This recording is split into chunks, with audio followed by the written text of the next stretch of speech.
প্রিয় দর্শক বন্ধুরা, এই মুহূর্তের জন্য আপার প্রাইমারি থেকে 2012 আপার মামলায় উঠে আসছে অত্যন্ত গুরুত্বপূর্ণ চাঞ্চল্যকর মোড়। হঠাৎ করেই নয়া মোড় চলে এলো, থাকছে গুরুত্বপূর্ণ খবর আপডেট। তাই একেবারে ইন্ট্রো না দিয়ে চলে যাচ্ছি গুরুত্বপূর্ণ খবর আপডেটে। চ্যানেলটিকে সাবস্ক্রাইব করে নেবেন, সঙ্গে থাকবেন। চলুন মূল খবরে প্রবেশ করি। 2012 আপার মামলার ক্ষেত্রে উঠে আসছে অত্যন্ত গুরুত্বপূর্ণ একটি খবর আপডেট। আমরা জানি যে এই মাসের শেষের দিকে, অর্থাৎ প্রায় শেষের দিকে কিন্তু 28 তারিখে আপার প্রাইমারি ম্যাট কেস ডিভিশন বেঞ্চে রয়েছে।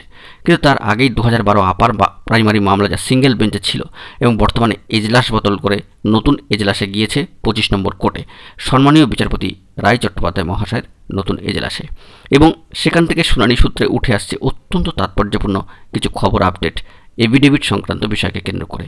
তো কার্যত দেখা যাচ্ছে আমরা কোর্টের সাইটে গেলে বিস্তারিত বিষয়টিকে দেখতে পাবো। মহামান্য কলকাতা হাইকোর্টের অ্যাপিলেটেড সাইটে চলে এলে কেস ডিটেলস আমরা দেখতে পাবো এবং সেখান থেকে দেখতে পাবো এই মামলা কিন্তু নেক্সট ডেট হিয়ারিংয়ের জন্য চলে গিয়েছে আগামী মাসে, অর্থাৎ জুলাই মাসে। দীর্ঘ প্রতীক্ষা আবারও 10 তারিখের জন্য 10ই জুলাই 2024 নেক্সট হিয়ারিং ডেট কিন্তু রাখা হয়েছে সিঙ্গেল বেঞ্চে, একেবারে নতুন সিঙ্গেল বেঞ্চে 25 নম্বর কোর্টে। তো প্রিভিয়াস যে শুনানির অংশবিশেষ সেখান থেকে বেশ কিছু গুরুত্বপূর্ণ তথ্যাদি উঠে আসছে। চলুন সেই বিষয়ে আমরা একটু প্রবেশ করবার চেষ্টা করি। চলুন আমরা সেই বিষয়টিতে লক্ষ্য করি যে গত যে হিয়ারিং পর্ব সেখান থেকে উঠে আসছে মিস্টার সুতনু কুমার পাত্র মহাশয়, learned council for the school service commission 6 extension of time for filling supplementary affidavit on belief of the said respondent.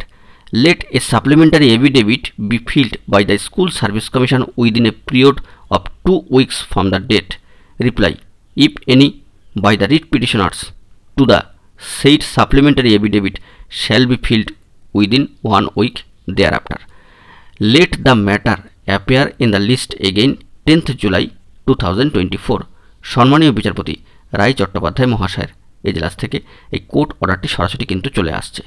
তো সেই দিক থেকে দেখতে গেলে সাপ্লিমেন্টারি এভিডেভিট ফিল্ড করার ক্ষেত্রে যে ডেডলাইন চাওয়া বা এক্সটেনশন চাওয়া, তো সেক্ষেত্রে এই এভিডেভিট ফিল্ড করার ক্ষেত্রে যে ডেট অফ পিরিয়ড বা ডেট অফ টাইম লাইন দেওয়া হলো 2 উইকস, এটাও কিন্তু অত্যন্ত গুরুত্বপূর্ণ। তো সেই দিক থেকে দাঁড়িয়ে আমরা কিন্তু প্রিভিয়াসলি জানিয়ে রেখেছিলাম যে আগামী জুলাই মাসটা অত্যন্ত বিশেষ টার্নিং পয়েন্ট হতে চলেছে এই ম্যাটারগুলির ক্ষেত্রে, যা সিঙ্গেল বেঞ্চ এবং ডিভিশন বেঞ্চে আপার প্রাইমারি রিলেটেড কেসগুলি রয়েছে। তো সেক্ষেত্রে এই মামলা আবারও কিন্তু লিস্ট এগেইন হয়ে গেল আগামী 10ই জুলাই 2024 জন্য। শুনানির বিশেষ কোর্ট অর্ডারের অংশবিশেষ আপনাদের সামনে তুলে ধরবার চেষ্টা করলাম কোর্টের সাইড থেকে। আশা করি বন্ধুরা বিষয়টি ক্লিয়ার করতে পারলাম। পরবর্তী ক্ষেত্রে কি গুরুত্বপূর্ণ খবর আপডেট উঠে আসে সেই দিকে আমরা ফোকাস করার চেষ্টা করছি। এখন এই পর্যন্ত গুরুত্বপূর্ণ আপডেটগুলি পাওয়ার জন্য চ্যানেলটিকে সাবস্ক্রাইব করে সঙ্গে থাকুন। ধন্যবাদ।